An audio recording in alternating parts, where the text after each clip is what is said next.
ማንቸስተር ዩናይትድ ቶተንሃምን 2-0 በሆነ ውጤት አሸንፏል። እንግዲህ ማንቸስተር ዩናይትድ ከፈረንጆቹ አዲስ ዓመት በኋላ የፕሪሚየር ሊጉን ውድድር እንደገና አንድ ብሎ የጀመረ ይመስላል።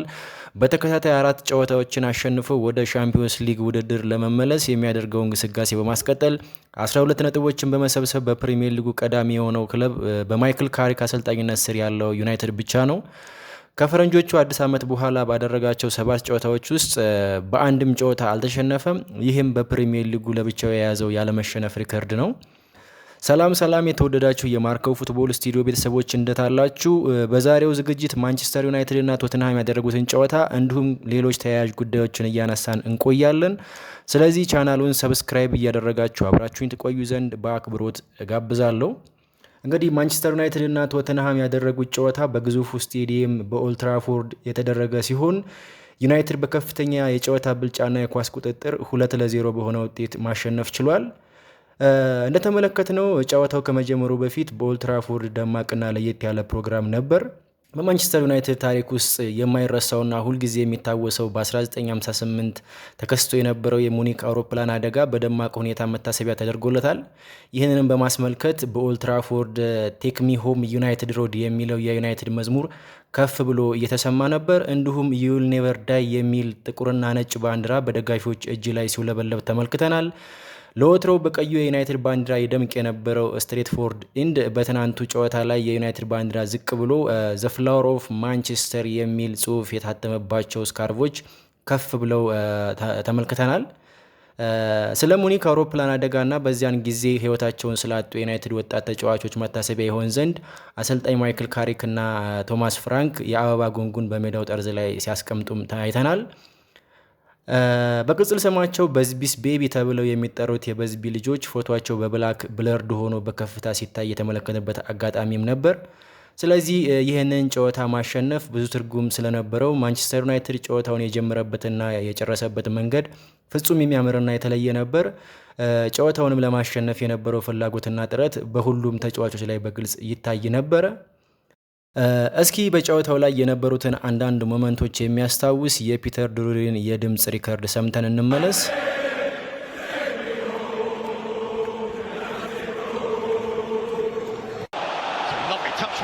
Bruno Fernandes is on his way, and Mbeumo's beyond him. He's fed Bryan Mbeumo, who lashes high and wide. United are out of the box. Casemiro had a wallop. Vicario got across promptly.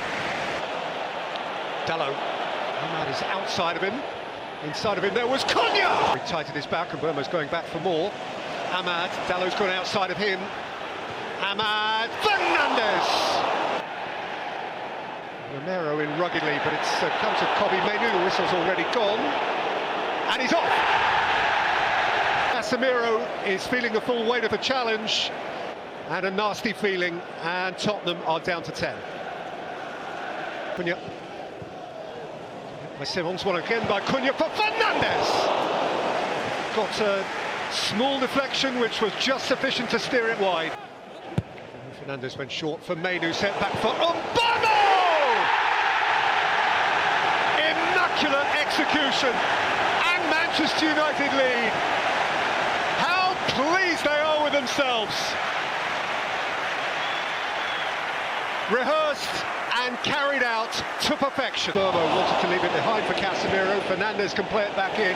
It's Luke Shaw. It's touched in by Ahmad from a position that was... Shaw's pass was erroneous and it came to Xavi Simons. That was lofty corner. Maguire couldn't really get airborne. He felt he was being held down and indicates that to the referee. Here's Diogo Dalot. Vicario's across. Dalot. Ahmad. Bruno Fernandes, what about it? Back by Cunha. And Cunha has got on to Vicario's clearance. Fernandes helps it on its way. Ahmad. Cunha! Flag up. Quite steep slope. Diogo Dalot. Šeško couldn't get there. Fernandes did! And the Stretford end gobbles up the goal, which gives Manchester United comfort. One back from Mainoo. And Ahmad Obomo! Basuma. And he went over. Manchester United can come away now. And Ahmad is scuttling and Bruno Fernandes is with him. And he plays it in for Šeško, whose header was weak.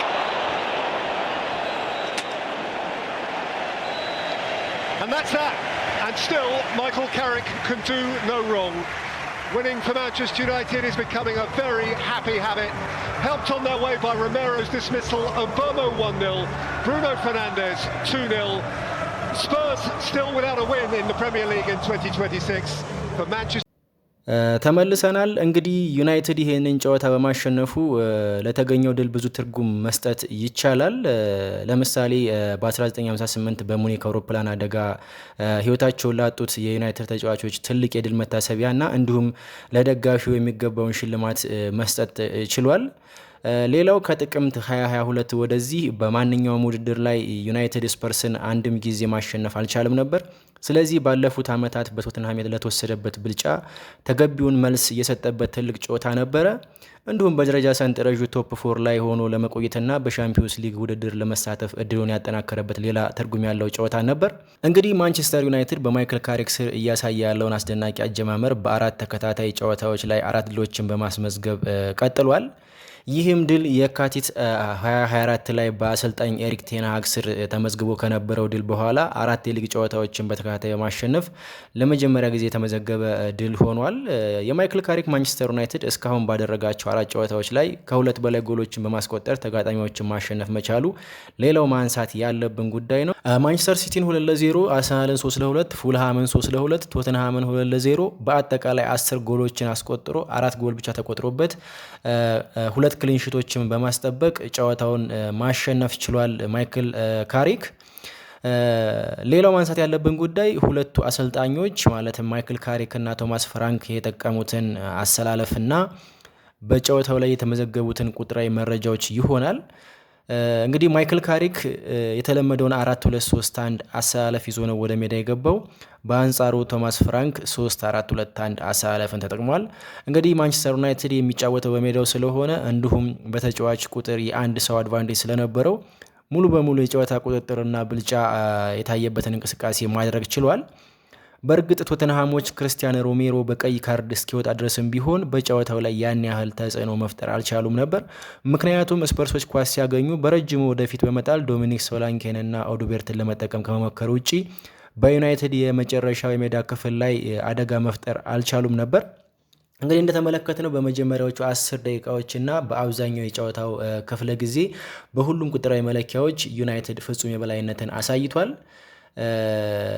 ምናልባት ከ11ኛው እስከ 16ኛው ደቂቃ ድረስ ስፐርሶች ሜዳ ውስጥ ብቻቸውን የሚጫወቱ አስመስለውት ነበር። ምክንያቱም ለ5 ደቂቃዎች ያህል 95% የሚደርስ የኳስ ቁጥጥር ማሳየት የቻሉበት አጋጣሚ ተፈጥሮ ነበረ።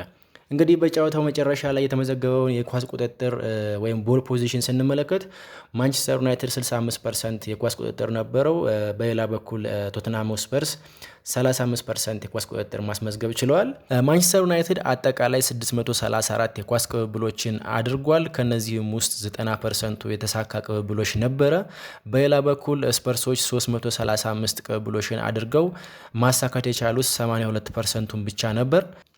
የማጥቃት ቁጥሮችን ስንመለከት በተቃራኒ ቡድን ፍጹም ቅጣት ምት ውስጥ ኳስ በመንካት ማንቸስተር ዩናይትድ 37 ጊዜ መድረስ ችሏል። ቶተንሃም ደግሞ 17 ኳሶችን መንካት ችለዋል። በአጠቃላይ በሁለቱም ቡድኖች 30 ሙከራዎች ተደርገዋል። በተናጠል ስንመለከት ዩናይትድ 23፣ ቶተንሃም 7 ሙከራዎችን አድርጓል። ዩናይትድ 1.8 ኤክስጂ አስመዝግቧል። በአንጻሩ ቶተንሃም 0.5 ኤክስጂ አስመዝግቧል።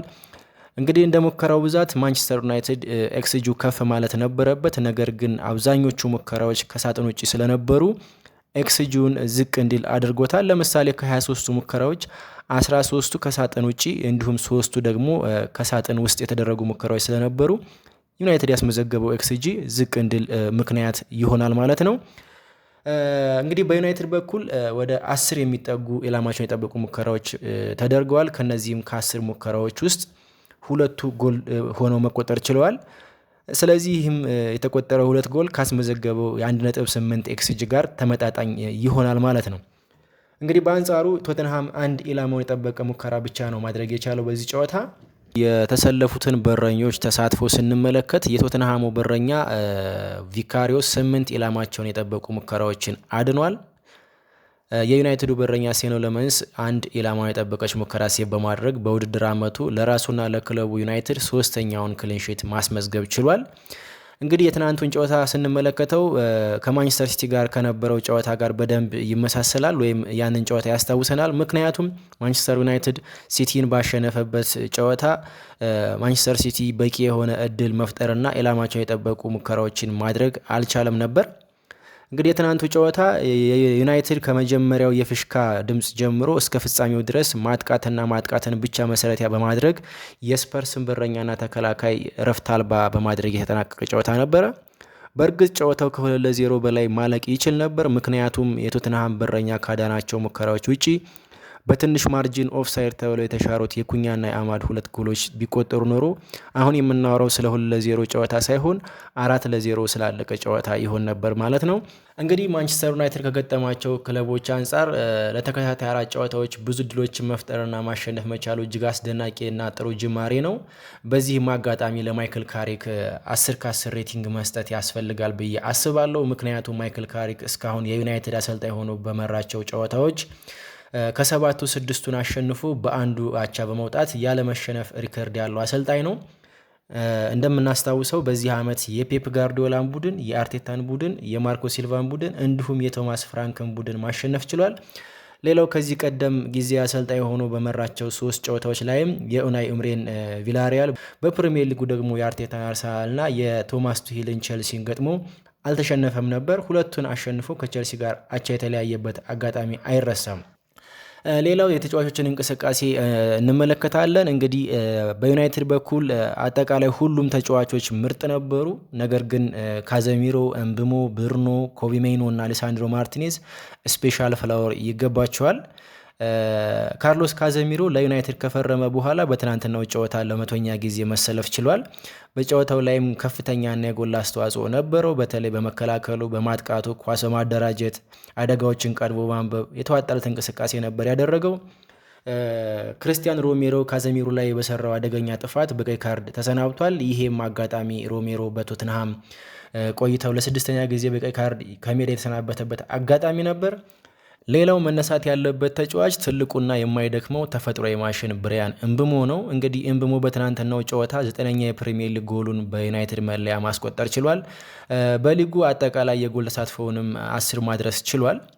እንግዲህ ኤምብሞ በዚህ የውድድር ዓመት በተለምዶ ቢግ ሲክስ ተብለው በሚጠሩት ክለቦች ላይ 5 ጎሎችን በማስቆጠር የትልልቅ ጨዋታዎች ተጫዋች መሆኑን ማስመስከር ችሏል። ሊቨርፑል ላይ በአንፊልድ፣ ማንቸስተር ሲቲ ላይ በኦልድ ትራፎርድ፣ አርሰናል ላይ በኤሚሬተስ፣ ቶትንሃም ላይ በኦልድ ትራፎርድ እና በስፐር ሜዳ ለዩናይትድ የመጀመሪያ ጎሎችን ማስቆጠር ችሏል። ስለዚህ ብሪያን ኤምብሞ ብሬንትፎርድ እያለ ያስቆጠራቸውን ጨምሮ በቀድሞ አሰልጣኙ ቶማስ ፍራንክ ቡድን ቶትንሃም ላይ 6 ጎሎችን ማስቆጠር ችሏል። ሌላው በዚህ ጨዋታ ላይ ባሳየው እንቅስቃሴ መነሳት ያለበት ተጫዋች ካፕቴን ፋንታስቲክ ብሩኖ ፈርናንዴዝ ነው። እንግዲህ እንደተለመደው ብሩኖ ፈርናንዴዝ ጥሩ እንቅስቃሴ ያሳየበት ሌላኛው አሪፍ ጨዋታ ነበር። በዚህ ጨዋታም የጨዋታው ኮከብ ሽልማትን መውሰድ ችሏል። እንደተመለከትነው ብሪያን ኤምብሞ የመጀመሪያውን ጎል ሲያስቆጥር የብሩኖና የኮቢ ሜይኖ ተች ነበረበት። በተጨማሪም ዩናይትድ ሙሉ 3 ነጥብ መውሰድ መቻሉን ዲክለር ያደረገበትን ሁለተኛውን ጎል አስቆጥሯል ብሩኖ ፈርናንዴዝ። በተጨማሪም ቤንጃሚን ሼሽኮ ሌላ ጎል ለማስቆጠር የተቃረበበትን የመጨረሻ ኳስን ማቀበል ችሎ ነበር። እንግዲህ በቅርብ በተሰለፈባቸው 8 ጨዋታዎች ብሩኖ ፈርናንዴዝ በ7ቱ ጨዋታዎች ላይ የ11 ጎሎች ተሳትፎ አድርጓል። ሌላው በአጠቃላይ 314 ጊዜ ለዩናይትድ በተሰለፈባቸው ጨዋታዎች 104 ጎሎችን በማስቆጠርና 96 የመጨረሻ ኳሶችን በማቀበል የ200 ጎል አስተዋጽኦ ማስመዝገብ ችሏል።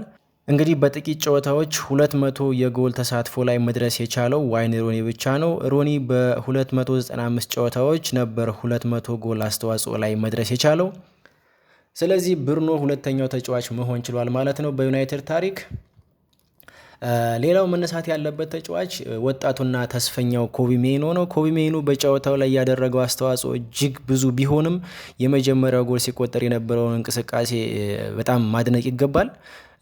ብሩኖ ፈርናንዴዝ ከማዕዘን ሊያሻማው የነበረውን ኳስ በስሎ ፓስ ተቀብሎ ለእምብሞ ያመቻቸበት መንገድ እጅግ አስደናቂ ነበር።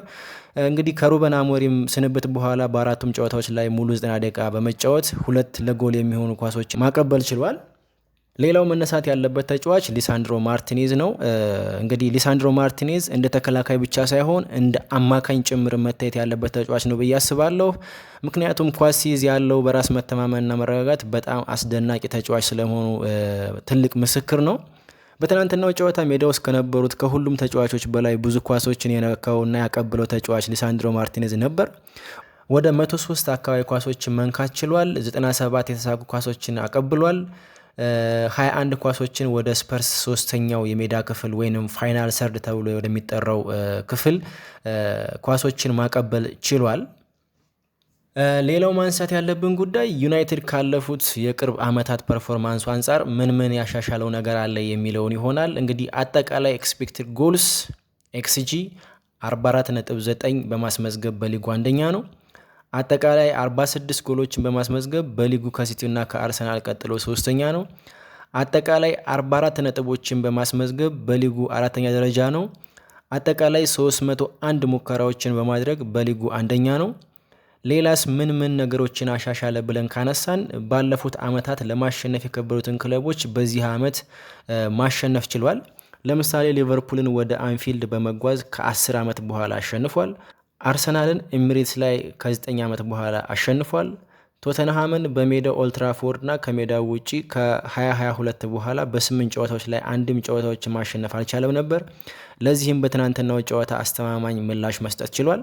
ሌላው ዩናይትድ በሜዳው የመጀመሪያ አጋማሽ እየመራ እረፍት በወጣባቸው ጨዋታዎች አንድም ጊዜ ተሸንፎ አያውቅም። ይህም በትናንትናው ጨዋታ ቀጥሏል።